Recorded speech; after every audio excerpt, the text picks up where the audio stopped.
Hey everybody, Smart Silver Stacker here. Hope you're doing well. Welcome to today's live stream. So, I've heard some talk on the interwebs, on X, in the comments about a potential pattern forming on the chart of the silver price that could be a fairly ominous shape, a fairly ominous formation. Now, I want to get into that. I want to examine that formation, and I've heard it labeled a couple things. People have talked about this as maybe a double top forming in the silver price chart. Also, I've heard it described as a potential head and shoulders formation. So I've got that kind of detailed for you here. And I want to examine again if this is a real risk that we could see the silver price being set up for a big decline here. And then look for confirmation and see, what some of these other factors that we might include in our analysis say about this. So to start off, this is looking like a pretty good head and shoulders pattern on the silver futures chart. We've got a left shoulder, a right shoulder, a top. Now, to be fair, the top is not perfect. It's kind of like a complex head and shoulders pattern because we've got this sort of double top here in the middle, but still that can happen. And then you've got a volume pattern, which kind of confirms that this could be shaping up here. You've got the volume highest on the left shoulder.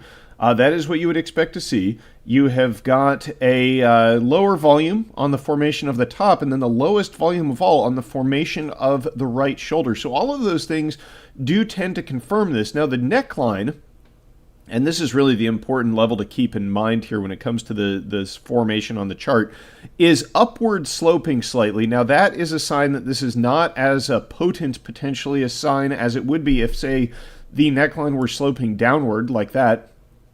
That would be even more ominous, but still, this is something we should keep in mind. Now, we really don't have to worry about this too much until the price comes down to the neckline, and it would actually be a penetration of the neckline, so a drop below about 26.50 that would mean, silver's really in trouble. And if that does happen, we could see silver fall all the way down to the low 20s, the high teens possibly even. But as it is right now, I mean, this is maybe something to watch, but I wouldn't definitely acknowledge that this is dangerous. Now, in my mind, the only scenario that you would see silver fall from where it is now all the way down to about 26.50, which, to be fair, it did do that back at the beginning of this month, would be some kind of a massive deflationary pan sell-off type event. And so, to me, this is not something to be scared of. I mean, it's something to keep an eye on. But if we did get, say, a decline to perhaps the high teens, 19, 18 bucks, something along those lines, kind of right around here, that would, to me, mean a huge opportunity. I mean, honestly, there's a part of me that kind of hopes it happens just because I would love another shot to snap up silver at those prices. But again, keep in mind, the only thing that likely would trigger this would be a massive pan sell-off deflationary event. It would affect all the markets. Everything would be selling off in lockstep. And the irony, of course, is that such an event would itself be the catalyst for so much Fed intervention and money printing that it would likely be a very short-lived event, similar to what we saw back in 2020 when you had the price of silver plummet down. Let's see if I can zoom this chart out far enough.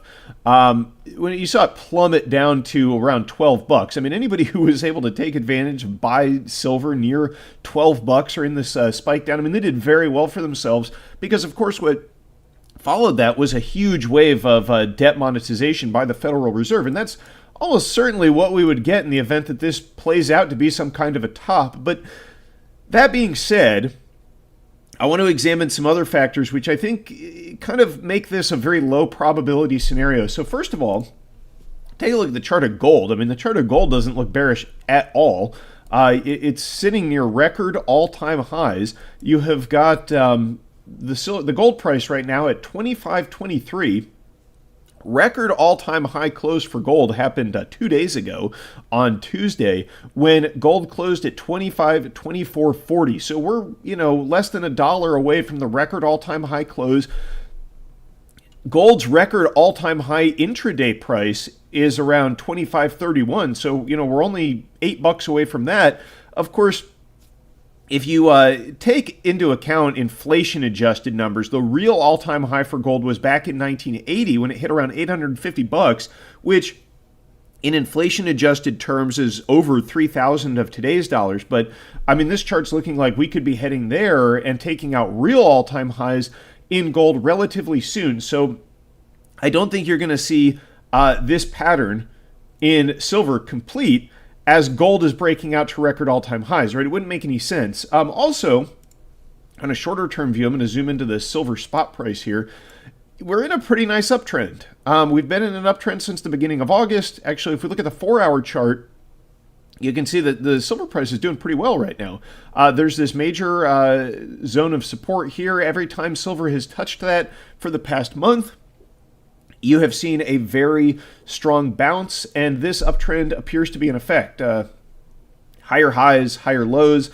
So considering the fact that we're likely on the cusp of the Federal Reserve printing large amounts of money, once again, returning to the printing presses, cutting interest rates, as we have been told, is very likely at this September's FOMC meeting. I think it's more likely that we see silver continue to move higher. But, keep an eye on that chart at head and shoulders pattern. Of course, anything can happen in these markets. The stock market and the asset bubbles that we're witnessing, they're all based on easy money, right? They're not based on real fundamental factors. So if, say, the Fed were to not hike rates in September, you could see the rug get pulled out from under this market, and that could mean everything sells off. So, keep some powder dry. But let's get on to some economic data and some news here.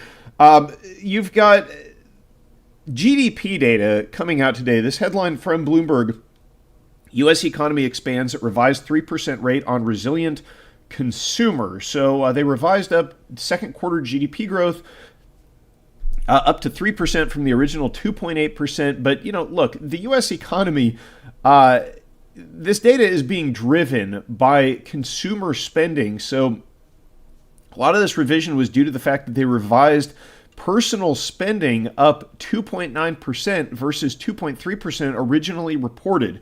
Now, I do believe that consumers are spending more, but you got to keep in mind they don't adjust this for inflation. So if consumer spending is rising, it's not because consumers are so strong, it's because they are being forced to spend more money for basic necessities, food, gasoline, rent, all of these things.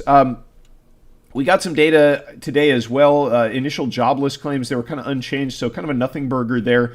But the upward revision to consumer spending, this is what Bloomberg tells us, reflects both stronger advances in purchases of goods and services. The leading contributors were increased outlays for healthcare, housing, utilities, and recreation. So 3 out of the 4 things are not exactly things that people want to go out and spend money on, right? They don't want to spend money on healthcare just because people are getting sicker and things are more expensive. Not a sign of a robust economy. Housing, well, housing costs are out of control just about everywhere. I'm sure many of you can confirm this. In fact, let me know in the chat if you feel like sharing this information, what you're paying for rent, what you're paying on your mortgage these days, or what the rents in your area are, because I know, where I'm at, it's pretty outrageous.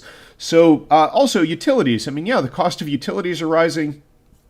I'm sure many people have seen shrinkflation in some of the services that they're receiving that are sort of essentials. The fact that water and electricity and such are going up is not a positive sign for the consumer, right? That's a very negative sign. Now, recreation maybe, but again, that's probably just because recreation costs have gone up. Now, to confirm the weakness of the U.S. consumer who's being crushed by inflation right now, all you have to look at is what happened to Dollar General today, down almost 30% on a just absolutely terrible earnings report, which showed that their core consumer, lower middle income people shopping at discount stores, have really come under a lot of pressure as a result of inflation. And of course, that is the nature of inflation. The most vulnerable people in the economy, lowest income folks, the ones who a disproportionate percentage of their income goes towards the basics like food and housing and utilities, those are the people who are most affected and most hurt by inflation, and they are coming under a lot of pressure right now. You can see that in this information. Also, this one's from Zero Hedge. It's about Five Below's earnings. So this is another one of these value stores, Five Below. I guess they sell things for $5 or less. That's kind of their shtick. But Goldman Sachs had some analysis on this situation. So they, in reference to their earnings numbers, Goldman's Kate McShane said this, that declines in their comp tickets during Q2 with lower units per transaction. So that means that they're having lower sales comparative to previous periods in the same stores.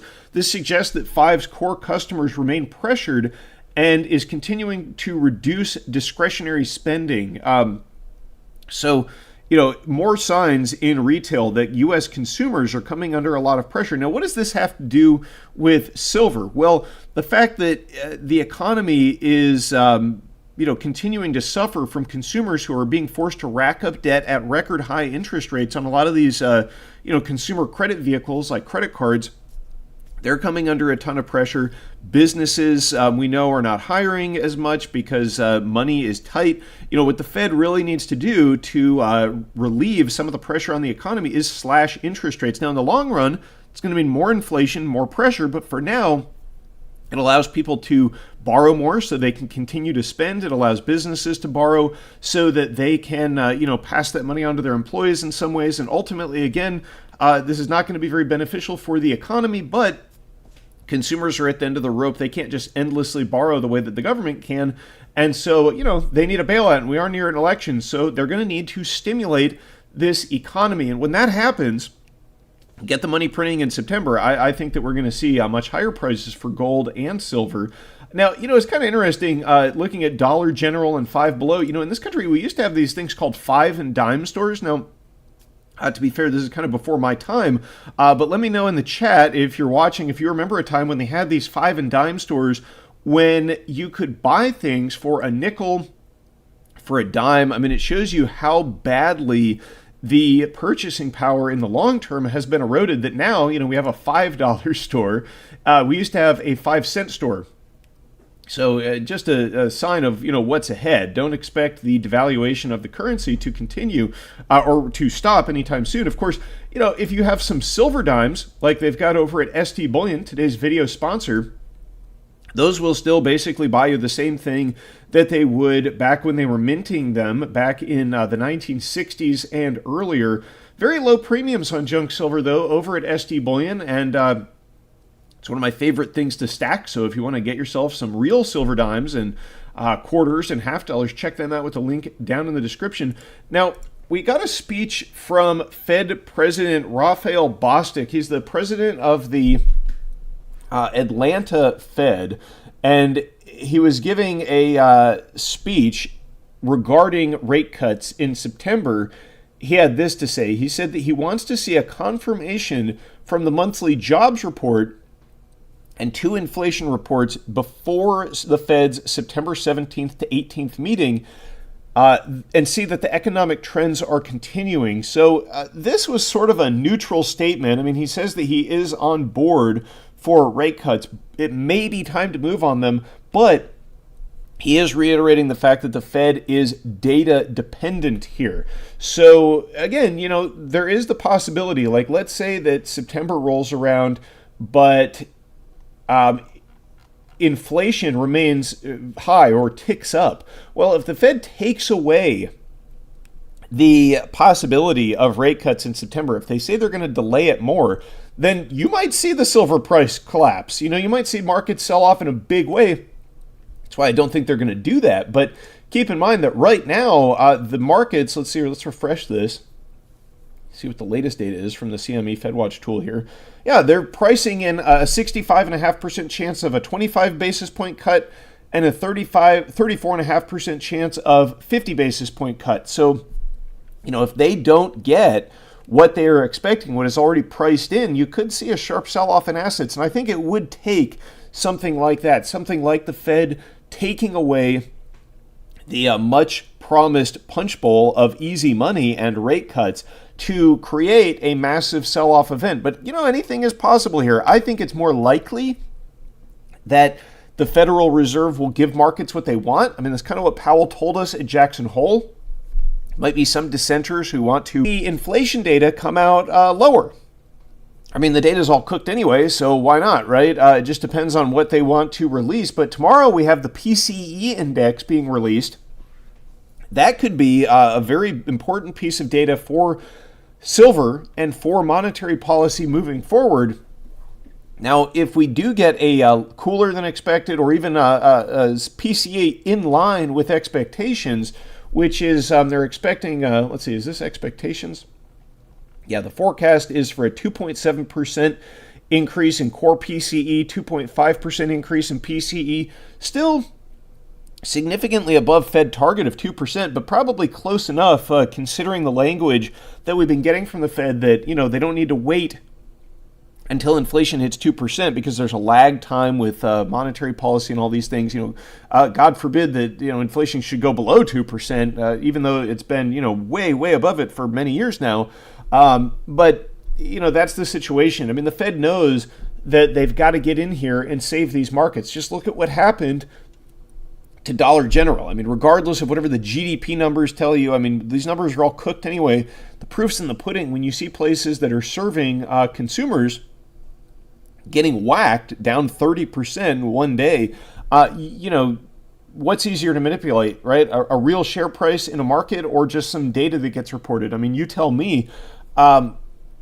But that's why I personally am not overly concerned about silver being set up for a huge fall here. Now, if it does decline down to $26, down to this neckline, you maybe want to start, piling up some fiat, because I do think that, any drop below this neckline, and if it does drop below the neckline, again, it's probably going to go down to low 20s, high teens, somewhere in that range. It would be a pretty drastic fall, probably in short order. That would be a huge buying opportunity. So are we going to get that? I'm not sure. I kind of hope we do because I like to buy silver, and, when things fall, they're cheaper. But I'm not so convinced that we're going to get that, especially, and I think this is really the big one, is the gold price. I mean, gold is possibly going to close at a record all-time high. I've got the 4-hour chart pulled up here, but I mean, you can see we're just within striking distance of new record all-time highs. It's probably going to, in the short term, depend on what happens tomorrow with the inflation data. But if we do get cool inflation data, if it sends a signal that the Fed is going to be able to cut, it's possible even that we finish with silver above $30 tomorrow. That would be incredibly bullish. That's a major psychological level. It seems like every time silver hits that $30 level, it just gets rejected as of late over the past several trading sessions. So if we close above that tomorrow, I think it's going to be maybe off to the races. But look, you never know what you don't know. Got to be prepared for everything. That's why we don't go all in on anything. That's why we dollar cost average. And right now, might be a good idea to keep some powder dry just in case we do get a sharp sell-off in these assets, because guaranteed, if we do, they're going to get reinflated in short order. So anyway, let me know what you think in the comments down below. Stay safe and happy stacking, everybody. Smart Silver Stacker out.